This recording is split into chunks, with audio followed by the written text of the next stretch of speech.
आशा करता हूं कि आप लोग बहुत अच्छे से होंगे। दोस्तों, बात करते हैं शिक्षक भर्तियों के बारे में उत्तर प्रदेश और बिहार में। तो सबसे पहले बात करते हैं बिहार शिक्षक भर्ती के बारे में। बिहार में वर्तमान में एक शिक्षक भर्ती अभी गतिमान है जिसमें लगभग 1,70,000 पद हैं, लेकिन एक और शिक्षक भर्ती जिसमें लगभग 1.5 लाख पद होंगे। पदों की संख्या घट बढ़ सकती है क्योंकि जो पद वर्तमान में 1,70,000 शिक्षक भर्ती से बचने वाले हैं, इन पदों को भी ऐड किया जाएगा नेक्स्ट जो वैकेंसी आ रही है। और यहाँ पर जो अगली वैकेंसी आ रही है वो अक्टूबर में आ रही है, परीक्षा नवंबर में हो रही है। मतलब बड़ी ही तेज़ी से यहाँ पर काम किया जा रहा है। तो कक्षा 6 से 12 तक के लिए ये भर्ती आने वाली है। जूनियर के लिए कक्षा 6, 7, 8 में जो पदों की संख्या है वो कितनी होने वाली है, तो जानकारी मिल रही है कि 52,000 से ज़्यादा पद जूनियर में रहेंगे। 50,000 से ज़्यादा पद यहाँ पर कक्षा 9, 10, 11, 12 में होंगे और बहुत ही ज़्यादा पद रहेंगे प्राइमरी में। अभी हाल ही में मंगलवार को एक बैठक हुई थी यहाँ पर बीपीएससी और शिक्षा विभाग के बीच में। तो यहाँ पर यह निर्णय लिया गया कि जो विज्ञापन है उसको यथाशीघ्र जारी करने के लिए जो प्रारंभिक प्रक्रियाएं हैं वो पूरी कर ली जाएँ। जूनियर के लिए जो पाठ्यक्रम है उसको भी जारी कर दिया जाए, क्योंकि पिछली बार 1,70,000 वाली वैकेंसी में कोई जूनियर के लिए वैकेंसी नहीं थी। तो जूनियर के लिए जो पाठ्यक्रम है उसको जारी कर दिया जाए ताकि जो अभ्यर्थी इसमें पार्टिसिपेट करने वाले हैं वो अपनी तैयारी को स्टार्ट कर सकें। तो यहाँ पर सारे काम बड़े तेज़ी से होंगे।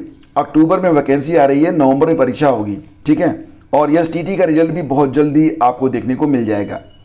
दोस्तों, बात करें अगर वर्तमान शिक्षक भर्ती में यानी कि बिहार शिक्षक भर्ती में प्राइमरी में बीएड के पोजीशन के बारे में, तो आपने देखा था कि कहा यह गया था कि जिन अभ्यर्थियों के पास बीएड और डीएलएड दोनों ही सर्टिफिकेट हैं, अगर वो बीएड की जगह डीएलएड करना चाहें तो उनके लिए वेबसाइट ओपन की गई थी, ठीक है। तो वो जाकर अपना जो है बीएड की जगह डीएलएड कर सकते हैं। अभी केवीएस में भी आपने देखा कि कल मैंने आप लोगों को बताया था कि केवीएस में भी कुछ इसी प्रकार के बदलाव किए जा रहे हैं कि केवीएस में जो अभ्यर्थी बीएड और डीएलएड दोनों सर्टिफिकेट रखते हैं अपने पास, तो बीएड की जगह अगर डीएलएड का सर्टिफिकेट उनके पास है तो वो अपलोड कर सकते हैं।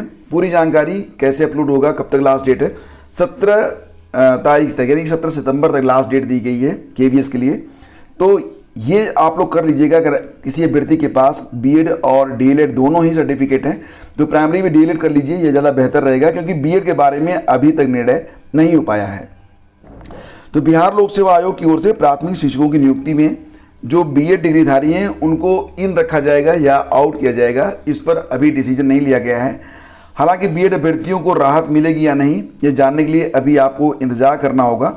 आयोग और शिक्षा विभाग के पदाधिकारियों की जब बैठक हुई थी उसमें इस मुद्दे को उठाया गया, तो ये कहा गया कि जो यहाँ पर पदाधिकारी जो बोले कि जो महाधिवक्ता हैं उनसे राय लिए जाने के बाद ही इस पर निर्णय लिया जा सकता है।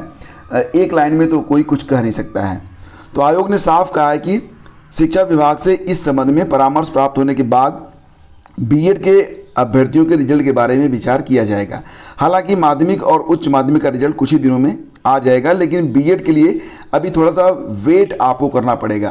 तो मतलब ये कि अभी बीएड पर यहाँ पर कानूनी सलाह लेने के बाद कि जब बीएड जो है ये, क्योंकि प्रक्रिया पहले से स्टार्ट हो चुकी है और जो डिसीजन आया है सुप्रीम कोर्ट का वो 11 अगस्त को आया है और उसके बहुत पहले से बीएड को इन किया गया था। तो क्या इस भर्ती में बीएड को इन रखा जाए या आउट रखा जाए? अच्छा, बहुत सारे हमारे यहाँ पर फ्रेंड्स हैं जो ये पूछ रहे हैं कि सर 69,000 में बीएड वालों को क्या रखा जाएगा या उनको बाहर किया जाएगा। तो देखो फ्रेंड्स, यहाँ पर मुझे नहीं लगता है कि 69,000 से बीएड बाहर होगा, क्योंकि ये प्रक्रिया बहुत पहले पूरी हो चुकी है और जो चीज़ें और जो डिसीजंस 11 अगस्त को आया था उसमें आगामी भर्तियों की बात की गई थी, न कि पश्चिगामी, यानी कि पीछे नहीं जाना है, ठीक है। तो मुझे नहीं लगता कि 69,000 से बीएड बाहर होगा। तो यहाँ पर आई एम 99.9% श्योर कि बीएड को 69,000 में कोई भी खतरा नहीं है, क्योंकि जो आदेश है वो जो भर्तियां हो चुकी हैं, अगर ऐसे करेंगे तो बहुत ही तबाही मच जाएगी। ऐसा कुछ होने वाला नहीं है। अब आगे की जो भर्तियां हैं वो खतरे में हैं, उसमें बीएड रहेगा या नहीं रहेगा, फिलहाल तो तय ही है कि नहीं रहेगा, लेकिन फिलहाल जो अभ्यर्थी हैं वो प्रयास भी कर रहे हैं। तो यहाँ पर बात करेंगे वन रक्षक के बारे में। तो वन रक्षक के 693 पदों पर कुल मिला के 709 पद हैं।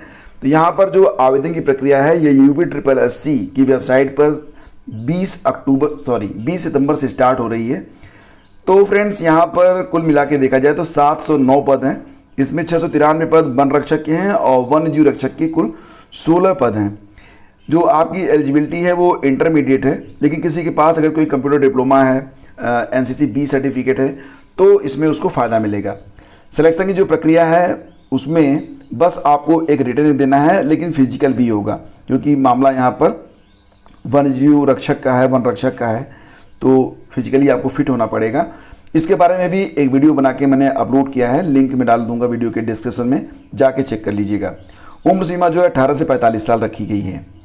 और देखिए यहाँ पर 2,33,000 सीटों पर प्रवेश के लिए जो बीएड की काउंसलिंग है ये 15 सितंबर से स्टार्ट हो रही है।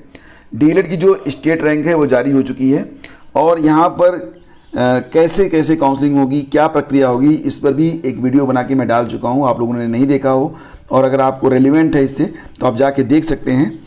तो यहाँ पर जो काउंसलिंग है वो 15 तारीख से स्टार्ट हो रहा है। काउंसलिंग जो फीस होगी वो जब आप पूरी करेंगे तो 5,750 रुपये आपको वहाँ पर जमा करना पड़ेगा। और पहले चरण की जो काउंसलिंग है ये 15 सितंबर से शुरू हो रहा है, और इसके बाद जो अगले राउंड की काउंसलिंग होगी वो अक्टूबर में स्टार्ट होगी। तो पूरी डिटेल्स मैंने पहले से ही डाल रखी है, उसको जाके आप लोग चेक कर लीजिए।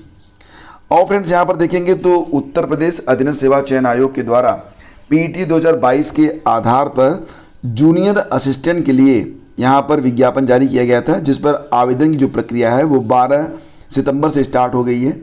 तो जो अभ्यर्थी जूनियर असिस्टेंट की इस परीक्षा में शामिल होना चाहते हैं वो आवेदन कर सकते हैं, लेकिन इसमें जो एलिजिबिलिटी होती है वो ये रहती है कि आप कम से कम इंटरमीडिएट पास हो प्लस CCC आपके पास होना चाहिए। और रिटर्न के बाद इसमें टाइपिंग भी होती है, हिंदी और अंग्रेजी की दोनों की टाइपिंग होती है। तो आपको टाइपिंग यहाँ पर मेन होता है, अगर टाइपिंग नहीं कर पाएंगे तो बाहर हो जाएंगे, ठीक है। तो इसके लिए आवेदन जो हैं वो शुरू हो चुके हैं, अभ्यर्थी जाकर आवेदन कर सकते हैं ऑफिशियल वेबसाइट पर। पीसीएस मेंस के लिए जो रिजल्ट है ये भी बहुत जल्द जारी कर दिया जाएगा। इस बार कुल मिला के देखा जाए तो 3,852 अभ्यर्थी हैं जो पीसीएस की परीक्षा देंगे। अभी हाल ही में मुख्य परीक्षा के लिए 213 अभ्यर्थियों का जो अभ्यर्थन था निरस्त कर दिया गया था, क्योंकि इन्होंने गलत जानकारी दी थी। फिलहाल अब ये परीक्षा जो है ये स्टार्ट हो रही है, और कब से शुरू हो रही है तो आयोग के कैलेंडर में 23 सितंबर से मुख्य परीक्षा प्रस्तावित थी, लेकिन 15 से 24 सितंबर तक संघ लोक सेवा आयोग की परीक्षा है, तो यहाँ पर डेट्स जो हैं वो बदल दिए गए हैं। अब ये जो परीक्षा हो रही है ये 26 तारीख से स्टार्ट हो रही है। बाकी डिटेल्स आप लोग जाके चेक कर लीजिए ऑफिशियल वेबसाइट पर। और बात करेंगे एलटी ग्रेड परीक्षा के बारे में, तो एलटी ग्रेड की पिछली परीक्षा जो कि 2018 में हुई थी 10,768 पद थे, लेकिन जब रिजल्ट आना शुरू हुआ तो कई जत्थे में रिजल्ट आया था, पहले चरण का, दूसरे चरण का, तीसरे चरण का। तो क्रमशः उसी प्रकार से यहाँ पर अभ्यर्थी इन्होंने साथ ही साथ एलटी ग्रेड की परीक्षा दी, ज्वाइनिंग लेकिन इनकी साथ नहीं हो पाई, तो इसी में भी ये सीनियर जूनियर होते जा रहे हैं। फिलहाल जो अभ्यर्थी हैं वो एक नई एलटी ग्रेड शिक्षक भर्ती का इंतजार कर रहे हैं। तो नई भर्ती के बारे में भी पता चला है कि 6,000 पद हैं, ज़्यादा भी ये पद हो सकते हैं, लेकिन फ़िलहाल अभी वैकेंसी कब तक आ रही है तो जानकारी मिल रही है कि अक्टूबर के अंत तक या फिर नवंबर के मध्य तक ये वैकेंसी देखने को आपको मिलेगी। और डाटा भेजने के लिए अभ्यर्थियों ने ज्ञापन दिया है। कृषि प्राविधिक सहायक भर्ती 2013 को लेकर सुप्रीम कोर्ट में दाखिल हुई याचिका में मुख्य प्रतिवादी रहे अभ्यर्थियों का डाटा उच्चतर शिक्षा सेवा आयोग को भेजे जाने की मांग को लेकर अभ्यर्थियों ने मंगलवार को उत्तर प्रदेश लोक सेवा आयोग में ज्ञापन सौंपा है। तो जैसा कि आप जानते हैं कि ये जो भर्ती पहले यूपीपीएससी करवाता था, अब यूपीएससी करवाने वाला है। तो यूपीएससी को पुराना डाटा चाहिए था, 2 बार डाटा भेजा गया, लेकिन यहाँ पर जानकारी उपलब्ध नहीं हो पाई थी, मतलब क्लियर नहीं हो पाई थी। तो फिर से डाटा भेजने के लिए जो अभ्यर्थी हैं वो कह रहे हैं। और फ्रेंड्स, अगर आप तैयारी कर रहे हैं यूपीएससी पीटी परीक्षा की, आरओ परीक्षा की, खंड शिक्षा अधिकारी परीक्षा की, या फिर असिस्टेंट प्रोफेसर परीक्षा की, तो आपके लिए एक रामबाण पीडीएफ मैंने यहाँ पर तैयार किया है। इसमें मई से लेकर अगस्त तक का संपूर्ण करंट अफेयर है, और हर महीने के लिए आपको मात्र 15-16 पन्ने ही पढ़ने हैं। इसकी पीडीएफ आपको अवेलेबल करवा दी गई है, लिंक वीडियो के डिस्क्रिप्शन में है। इससे बेहतर करंट अफेयर की कोई बुक मार्केट में नहीं है, क्योंकि ये बहुत ही कंसाइज है, यानी कि सारगर्भित है, संक्षिप्त है, पेजेस कम है। आप चाहें तो मोबाइल में पढ़ सकते हैं, आप चाहें तो इसका प्रिंट आउट ले सकते हैं। प्रिंट आउट की कास्ट भी आपको ज़्यादा नहीं पड़ेगी, क्योंकि यहाँ पर 1 महीने की जो पीडीएफ है मात्र 15 पन्ने में है, ठीक है। तो डबल पेज पीडीएफ जब आप प्रिंट करवाते हैं तो इसकी कास्ट लगभग 50 पैसे के आसपास पड़ती है, मार्केट में पता कर लीजिए, हमारे यहाँ तो इतना ही लगता है। तो इस प्रकार से अगर आप चाहें तो ये पीडीएफ ले सकते हैं। जिन अभ्यर्थियों को थोड़ी सी डीप तैयारी करनी है उनके लिए मैंने जनवरी से लेकर अगस्त तक की एक कंबाइंड पीडीएफ तैयार करी है। दोनों के लिंक मैं वीडियो के डिस्क्रिप्शन में डाल रहा हूँ, तो जिसको जो भी लेना है वो जाके ले सकता है। लेकिन पीईटी के लिए मैं कहूँगा कि ये पीडीएफ आपके लिए बहुत ही बहुमूल्य साबित हो सकती है। बहुमूल्य मतलब आपके लिए अगर आप इतना पढ़ लेते हैं तो फिर पीईटी में कुछ और पढ़ने की जरूरत आपको नहीं पड़ने वाली है। तो दोस्तों यही थी आज की न्यूज अपडेट। अगर सेशन आपको अच्छा लगा तो लाइक और शेयर करना बिल्कुल मत भूलिएगा। हम मिलते हैं आपसे अगले वीडियो में। Thank you so much.